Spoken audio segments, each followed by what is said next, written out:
ठीक है।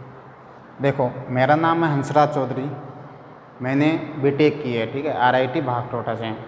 तो आज मैं आपको पढ़ाऊँगा मैथमेटिक्स, ठीक है। फर्स्ट ईयर की मैथमेटिक्स देखते हैं, BSc फर्स्ट ईयर, ठीक है। आपके 3 पेपर होते हैं, ठीक है। कौन कौन से पेपर होते हैं देखते हैं। पेपर 1, ठीक है, पेपर 2 और पेपर 3, ठीक है।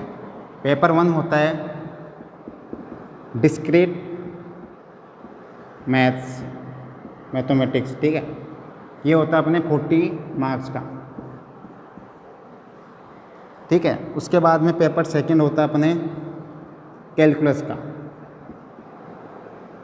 ठीक है। सेकंड पार्ट होता है अपना, सेकंड जो पेपर होता है वो होता है कैलकुलस का। पेपर थर्ड होता है अपने पास में 3D एंड LPP। देखो, ये भी 40 मार्क्स का होता है, ये भी 40 मार्क्स का होता है, ठीक है। टोटल ये 120 मार्क्स के हो गए। टोटल कितने नंबर के हो गए? 120, 120 नंबर के हो गए। 120 में से 120 तो ये हो गए पेपर्स के, थ्योरी के, और 30 नंबर होते हैं अपने प्रैक्टिकल के। तो टोटल नंबर्स हो गए 150। तो अपना मैथमेटिक्स का वेटेज कितना है फर्स्ट ईयर में? 150 मार्क्स है। उसके बाद में देखो, जो अपना पेपर 1 होता है डिस्क्रीट मैथ्स, ये इसको बोलते हैं विविक्त गणित है। उसके बाद में कैलकुलस होता है, फलन होता है। ये अपना 3D के अंदर अपनी 3D डायग्राम्स या 3 डायमेंशंस आ जाएंगे, जैसे स्फीयर हुआ, कोन हुआ, और स्फीयर हुआ, कोन हुआ, सिलेंडर हुआ, ये 3D में आ जाते हैं। LPP मीन्स होता है लीनियर प्रोग्रामिंग प्रॉब्लम, ठीक है। तो ये 3 पेपर चलते हैं। हम आज पढ़ेंगे डिस्क्रीट मैथमेटिक्स, ठीक है। डिस्क्रीट मैथमेटिक्स स्टार्ट करते हैं। तो आपने 11th क्लास में पढ़ा होगा सेट्स, ठीक है। पेपर 1 कितने नंबर का होता है? ये 40 मार्क्स का। इसमें 5 यूनिट होती है, ठीक है। कितनी यूनिट होती है? 5 यूनिट होती है, ठीक है। यूनिट फर्स्ट, ठीक है। यूनिट फर्स्ट का नाम क्या है?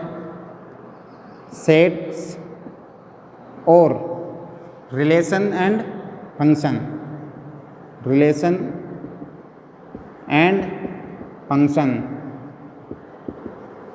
हम पढ़ेंगे पेपर 1 डिस्क्रीट मैथमेटिक्स, ठीक है। यूनिट 1 होती है डिस्क्रीट जो मैथमेटिक्स होती है, उसमें 5 यूनिट होती है अपनी। कितनी यूनिट होती है? 5 यूनिट होती है। उसमें से पहली यूनिट का नाम क्या है? Sets and relation and function. Sets मतलब समुच्चय, और रिलेशन मतलब संबंध, और फंक्शन मतलब फलन, ठीक है। समुच्चय, संबंध एंड फलन, ये कितने नंबर की आएगी? ये 8 नंबर की आती है अपने, ठीक है। सेट्स का ये क्वेश्चन आएगा, और अथवा में आएगा रिलेशन एंड फंक्शन का क्वेश्चन अपने, ठीक है। अब सबसे पहले पढ़ते हैं समुच्चय, कि समुच्चय क्या होता है, ठीक है। तो स्टार्ट करते हैं हम लोग समुच्चय से।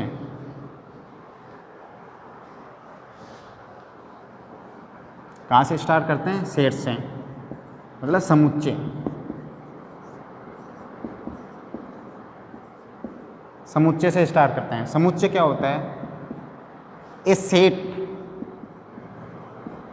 Is a collection of well defined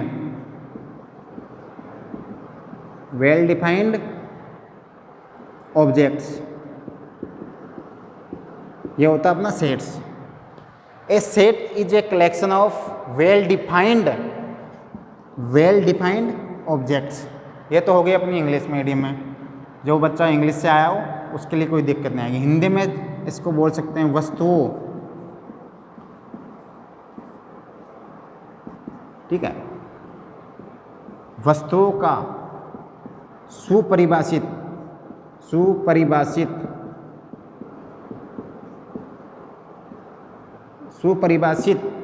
संग्रह, संग्रह, समुच्चय, समुच्चय कहलाता है।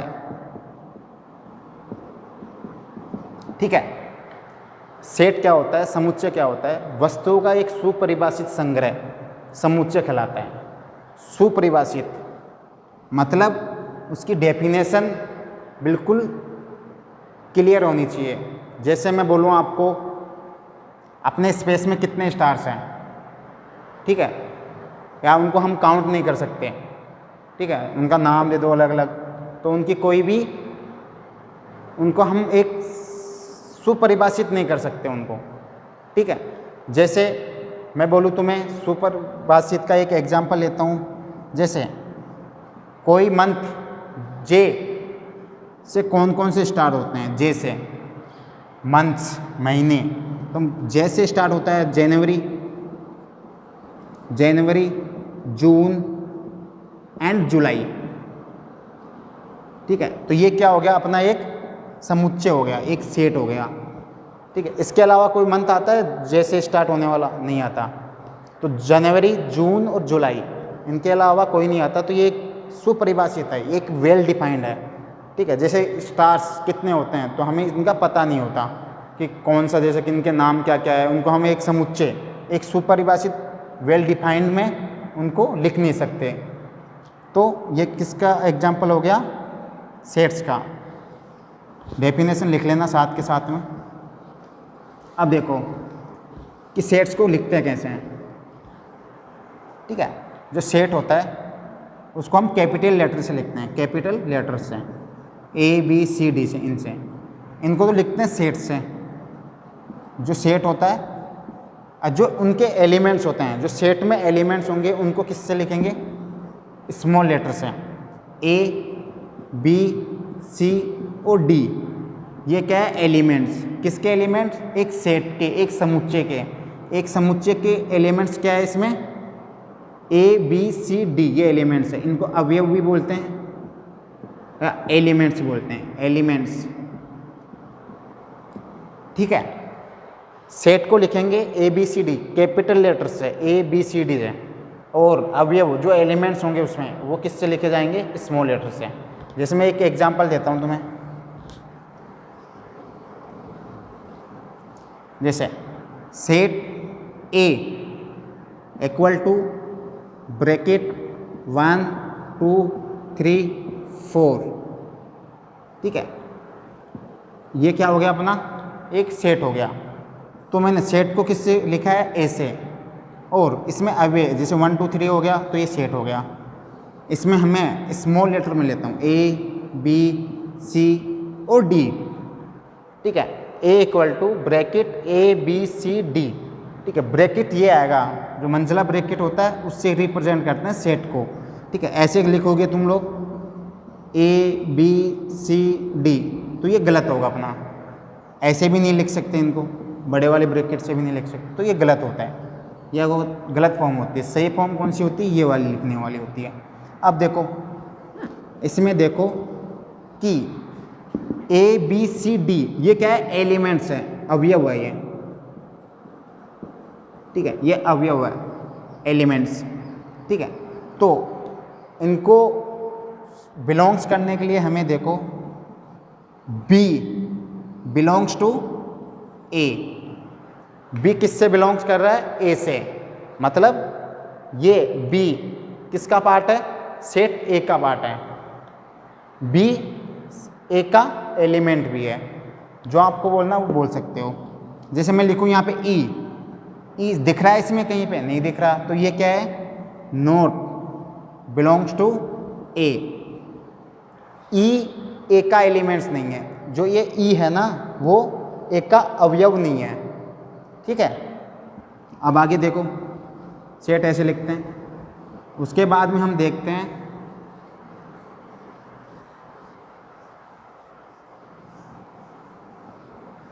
उसके बाद में लिखते हैं हम लोग समुच्चय का निरूपण। या रिप्रेजेंटेशन ऑफ सेट्स। ठीक है, देखो दो तरीके होते हैं सेट्स को लिखने का। एक तो मैंने सारणीबद्ध होता है, सारणीबद्ध। एक तो ये तरीका होता है सारणी, जैसे मतलब मैं लिख दिया ए ब्रैकेट ABCD। एक तो ये तरीका हो गया अपना सेट्स को लिखने का। ठीक है, एक होता है रूल के अकॉर्डिंग, नियम के अकॉर्डिंग, रूल या नियम के अकॉर्डिंग। अब देखो रूल या नियम के अकॉर्डिंग कैसे लिखते हैं। जैसे मैंने लिखा A इक्वल टू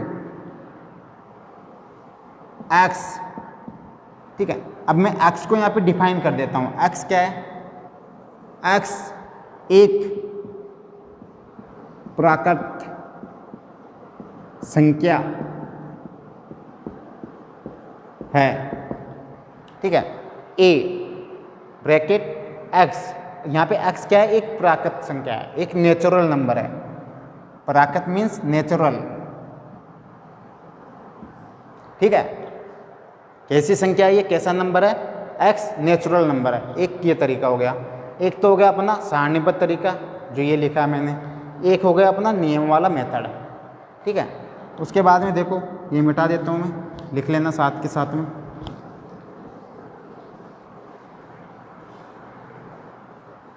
देखो उसके बाद में देखते हैं कि समुच्चय कितने टाइप्स के होते हैं। समुच्चय और जो सेट्स होते हैं कितने टाइप के होते हैं, तो यहाँ लिख देता हूँ मैं समुच्चय। समुच्चय सेट्स ये कितने टाइप्स के होते हैं, तो ये 5 टाइप्स के होते हैं। कितने टाइप्स के होते हैं? 5 टाइप्स के। तो पहला देखो अपने आ जाता है समान समुच्चय। समान समुच्चय, सिमिलर सेट्स, सिमिलर सेट। उसके बाद में सेकंड आ जाता है अपना समान समुच्चय हो गया, यहाँ पे लिख देते हैं एकल समुच्चय। ठीक है, या यहाँ पे लिख दो तुल्य समुच्चय। तुल्य समुच्चय ये हो गया तुल्य समुच्चय। ठीक है, सिमिलर सेट, तुल्य समुच्चय को इंग्लिश में बोलते हैं इक्विवेलेंट सेट। और उसके बाद में अपना आता है नेक्स्ट वाला रिक्त समुच्चय। रिक्त समुच्चय, समुच्चय, समान समुच्चय, तुल्य समुच्चय, रिक्त समुच्चय। रिक्त समुच्चय मतलब एम्प्टी सेट। उसके बाद में नेक्स्ट वाला देखो, उसके बाद में नेक्स्ट वाला आ जाता है एकल समुच्चय। एकल समुच्चय ये हो गया एकल समुच्चय। एकल समुच्चय को हम बोलते हैं सिंगल टोन सेट। क्या बोलते हैं? सिंगल टोन सेट बोलते हैं हम लोग। और फिफ्थ वाला यहाँ पे ले लेता हूँ मैं, फिफ्थ वाला। ठीक है, ये होता है परिमित, परिमित और अपरिमित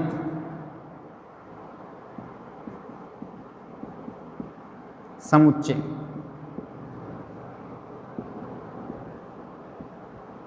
ठीक है, परिमित और अपरिमित समुच्चय। अब देखो परिमित और अपरिमित मतलब फाइनाइट एंड इनफाइनाइट सेट। ठीक है, इसका लिख देता हूं मैं फाइनाइट एंड इनफाइनाइट सेट्स। इसको बोलते हैं सिमिलर सेट, समान समुच्चय, तुल्य समुच्चय, रिक्त समुच्चय, एकल समुच्चय एंड परिमित एंड अपरिमित समुच्चय। ठीक है, इसको लिख लेना साथ के साथ में पहुँच करके। उसके आगे देखो अब इनके बारे में पढ़ते हैं कि समान समुच्चय क्या होता है, तुल्य समुच्चय क्या होता है, रिक्त समुच्चय क्या होता है, एकल समुच्चय क्या होता है और परिमित एंड अपरिमित समुच्चय क्या होता है। तो देखो उसके बाद में हम एकल समुच्चय से स्टार्ट करते हैं। एकल क्या, सॉरी, समान समुच्चय से हम क्या करते हैं, स्टार्ट करते हैं। ठीक है, उसके बाद में देखो समान समुच्चय। देखो समान समुच्चय क्या होते हैं, जिनके एलिमेंट्स या अवयव क्या हो, समान हो उनको ही क्या बोलते हैं, समान समुच्चय। जैसे मैं लिख दूं ए सेट है कोई, इसमें एलिमेंट्स क्या है, अवयव क्या है, ए बी सी डी, ये क्या है इसके अवयव। एक बी सेट है, उसके एलिमेंट्स भी क्या है, ए बी सी डी। तो देखो ए बी दो सेट अपने पास में, दोनों में एलिमेंट्स जो अवयव है, ठीक है, वो समान है। देखो ए बी इसमें भी है, इसमें भी है, ठीक है। तो ये वाला जो दोनों सेट्स है वो कैसे सेट्स है, समान समुच्चय, सिमिलर सेट है ये दोनों। तो इसकी परिभाषा क्या हो जाएगी, जब क्या,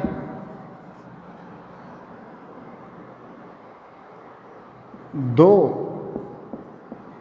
समुच्चय में अवयव समान हो तो वो समान समुच्चय कहलाता है, समान समुच्चय कहलाता है, ठीक है। दो समुच्चय में अवयव समान हो, जैसे ये अवयव सेम है, A B B C C D D, तो ये कैसा है, समान समुच्चय। एक और होता है अपना, देखो यहाँ पे मैंने यहाँ पे लिखा जैसे ए, ठीक है, ब्रैकेट, ये तो अपना सारणीबद्ध वाला हो गया। एक साइड में लेता हूँ मैं यहाँ पे x प्लस 5,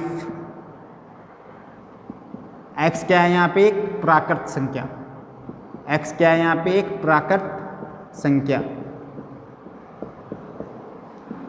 ठीक है, कैसा है, प्राकृत संख्या।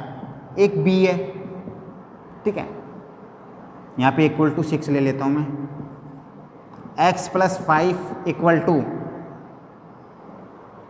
6, x यहाँ पे क्या है, एक पूर्ण संख्या है। कैसे संख्या है, पूर्ण संख्या।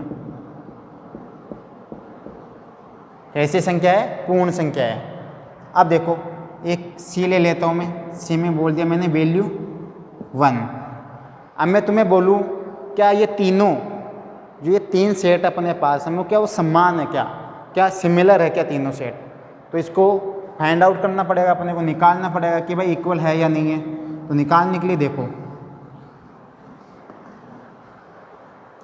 देखो इसको निकालता हूँ मैं, x प्लस 5 इक्वल टू 6, ठीक है। तो x की वैल्यू यहाँ से क्या आ जाएगी, 5 इस साइड जाएगा, -1 हो जाएगा तो 1 आ जाएगी।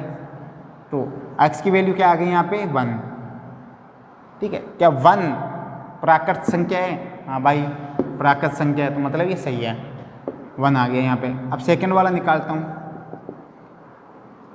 b में क्या है, x प्लस 5 इक्वल टू 6, यहाँ से वैल्यू निकालेंगे तो यहाँ से भी x की वैल्यू 1 आएगी। तो ये भी क्या है, एक पूर्ण संख्या है, ठीक है। अभी मैं बता दूंगा कि प्राकृत संख्या क्या होती है, पूर्ण संख्या क्या होती है, पूर्णांक संख्या क्या होती है। अभी इसके बाद में स्टार्ट करते हैं ये चीज़।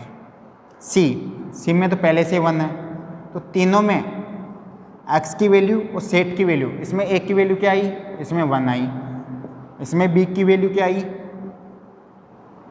x की वैल्यू 1 है, और b की वैल्यू भी क्या आई, 1 ही होगी, और c की वैल्यू पहले से 1 है। तो देखो 1 यहाँ पे एक पूर्ण प्राकृत संख्या है, b भी यहाँ पे एक क्या है, पूर्ण संख्या है, तो 1 आया, जो तीनों में क्या है, सेम है। तो ये a equal to b equal to c, ये तीनों सेट क्या है, इक्वल है। तो ऐसे हमें क्या करना होता है, पता करना होता है।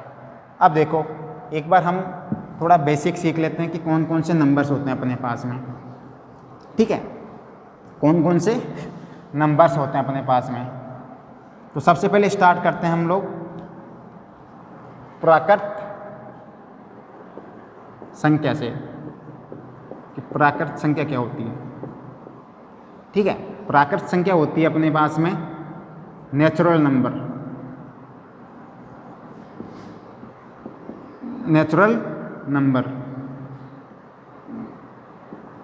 ठीक है। प्राकृत संख्या को इंग्लिश में हम बोलते हैं नेचुरल नंबर। नेचुरल नंबर क्या होता है, देखो नेचुरल नंबर अपना पास में होता है, ए सेट है 1 2 3 4 5 6 एंड सो ऑन, ये आगे तक चलता जाएगा। ये क्या होती है अपनी प्राकृत संख्या। इसके बाद में देखो, इसके बाद में आएगा अपने पास में पूर्ण संख्या। पूर्ण संख्या, पूर्ण संख्या क्या होती है, पूर्ण संख्या होती है अपना होल नंबर, होल नंबर्स, ठीक है। होल नंबर होता है अपना, तो होल नंबर स्टार्ट होता है हमेशा 0 से। तो जैसे मैंने यहाँ पे सेट लिया बी, ये बी सेट है, इसके एलिमेंट्स, इसके अवयव क्या है, 0 से स्टार्ट होंगे, 0 1 2 3 4, ठीक है। अब देखो वैसे नेचुरल नंबर को या प्राकृत संख्या को हम सेट में कैसे डिनोट करते हैं, एन से, कैपिटल एन से, एन से हम डिनोट करते हैं। पूर्ण संख्या को, होल नंबर को हम रिप्रेजेंट करते हैं सेट में डब्लू से। किससे करते हैं, डब्लू से। तो मैं कभी यहाँ पे डब्लू लिख दूँ तो समझ जाना वहाँ पे मैंने क्या लिखा है, होल नंबर। एन लिख दूँ तो वहाँ समझ जाना कि ये क्या है, नेचुरल नंबर अपना, ठीक है। उसके बाद में देखो आप, उसके बाद में आती है अपने पास में नंबर। अब मैं यहाँ पे ये बोल सकता हूँ कि नेचुरल नंबर क्या है, होल नंबर भी है। नेचुरल नंबर क्या है, होल नंबर भी है, लेकिन होल नंबर नेचुरल नंबर नहीं है। प्राकृत संख्या पूर्ण संख्या हो सकती है, हो सकती क्या, होती है। प्राकृत संख्या पूर्ण संख्या होती है, लेकिन पूर्ण संख्या प्राकृत संख्या नहीं होती, ठीक है। तो यहाँ पे मैंने एक संबंध निकला कि नेचुरल नंबर, यहाँ पे आगे लिख देता हूँ मैं कि एन जो नेचुरल नंबर है वो बिलोंग्स टू डब्लू, डब्लू, ठीक है। ये एन किससे बिलोंग्स करता है, डब्लू से। उसके बाद में देखो, उसके बाद में आती है अपने पास में पूर्णांक संख्या। पूर्णांक संख्या, पूर्णांक संख्या देखो, पूर्णांक संख्या बोलते हैं इंटीजर, इंटीजर नंबर्स, मतलब प्लस माइनस वाले, ठीक है। तो इसको लिखते हैं या तो आई से, ठीक है, या और जेड से, दोनों को लिख सकते हैं। इक्वल टू, इसमें आता है 0 plus minus 1 plus minus 2 plus minus 3 and so on. अब देखो पूर्णांक संख्या में पूर्ण संख्या भी आती है, ठीक है। इस पूर्णांक संख्या में पूर्ण संख्या भी आती है और प्राकृत संख्या भी आती है। तो मैं यहाँ पे लिख सकता हूँ कि N and W belongs to integer I से, मतलब ये नेचुरल और होल नंबर दोनों बिलोंग्स करते हैं आई से, मतलब ये पूर्ण संख्या पूर्णांक में है, ये प्राकृत संख्या भी किस में है, पूर्णांक में है। तो आप समझ लो कि पूर्णांक संख्या होती है 0 plus minus 1 plus minus 2 plus minus 3 and so on, integer numbers बोलते हैं। पूर्ण संख्या इसको लिखते हैं किससे, आई से एंड जेड से। कहीं मैं सेट्स में लिखूँ आई एंड जेड, समझ जाना कि ये कौन से नंबर्स होते हैं, पूर्णांक संख्या होती है। पूर्ण संख्या को लिखते हैं डब्लू से, प्राकृत संख्या को लिखते हैं एन से, ठीक है। इसके आगे चलते हैं हम। पूर्णांक के बाद में आता है परमेय संख्या। पूर्णांक के बाद में क्या आता है, परमेय संख्या आती है। क्या आती है, परमेय संख्या। अब देखो परमेय संख्या क्या होती है, ठीक है। परमेय संख्या रेशनल नंबर, परमेय संख्या, परमेय संख्या देखो क्या होती है, रेशनल नंबर, रेशनल नंबर, ठीक है, ये नंबर्स। अब देखो रेशनल नंबर्स क्या होते हैं, इसको हम डिनोट करते हैं क्यू से, ठीक है। इसको डिनोट करते हैं क्यू से, सेट में क्यू से लिखते हैं इसको। उसके बाद में set P upon Q, Q not equal to 0, ये नीचे वाला नंबर 0 नहीं होना चाहिए। नीचे वाला नंबर 0 हो जाएगा तो ये आंसर इसका इन्फिनिटी आ जाएगा यहीं पे, ठीक है। हो गया मैम, 20 मिनट हो गया, बस 1-2 मिनट और, ठीक है, P upon Q, Q not equal to 0। यहाँ पे क्यू क्या नहीं होना चाहिए, 0 नहीं होना चाहिए। ये 0 हो जाएगा तो इसकी वैल्यू क्या हो जाएगी, इन्फिनिटी हो जाएगी। तो देखो इसमें देखो एक तो नेचुरल नंबर भी आता है, होल नंबर भी आता है, इंटीजर नंबर भी आता है, और ये किससे बिलोंग्स करते हैं, सब के सब रेशनल नंबर से। ये सब के सब नेचुरल, होल, इंटीजर, ये तीनों के तीनों पूर्णांक, पूर्ण और प्राकृत संख्या, ये किस में आती है, रेशनल नंबर्स में आ जाती है सब की सब। ठीक है, ये हो गई अपनी पूर्णांक परमेय संख्या। ठीक है, तो यहाँ तक तुम्हें आना चाहिए। ठीक है, तो अब नेक्स्ट क्लास में पढ़ते हैं हम